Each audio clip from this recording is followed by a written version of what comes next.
жилийн өмнө буюу 25 оны 3 дугаар сард 25 онд ямар төрлийн визнүүд Америкт илүү дэмжигдэх магадлалтай вэ гэсэн саналыг та бүхэнд бичлэгээр хүргэж ирсэн байна. Тэгэхээр жилийн дараа буюу хэдүүлээ 26 онд ямар төрлийн визүүдийг мэдүүлэх нь илүү одоо тохиромжтой байх бай талаар зөвлөж өгье.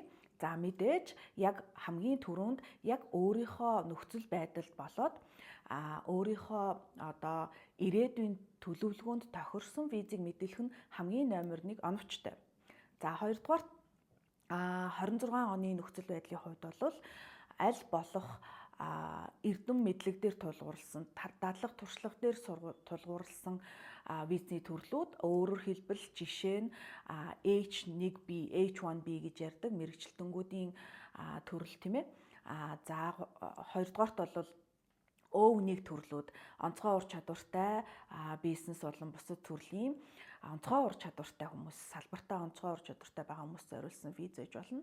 За хөрөнгө оруулалт дээр суурилсан төрлийн визнүүд ээж болно. Тухайлбал бизнесийн виз E2 виз ээж болно. За мэргэжилтэд боловсон хүчингүүд за цаашид одоо өөрсдийнхөө карьерийг дараагийнхаа түвшинд гаргах гэж байгаа олон улсынханд зориулсан J төрлийн хөтөлбөрүүд одоо зочд бодол менежмент байж болно, санхүү эдийн засаг, олон төрлийн дадлагжигч, цалинтай дадлагжигчийн хөтөлбөрүүд ээж болж байна.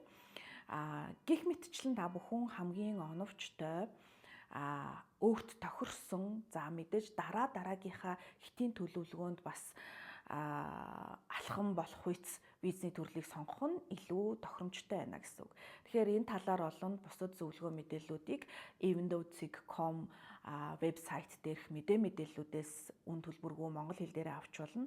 За вебсайт руу ороод subscribe гэсэн хэсэг дээр мэдээлэл хүлээн авах гэсэн хэсэг дээр нь имэйл хаягаа бүртгүүлээд бичвэрүүдийг хамгийн түрүүнд инбокс руу авч авах боломжтой байгаа.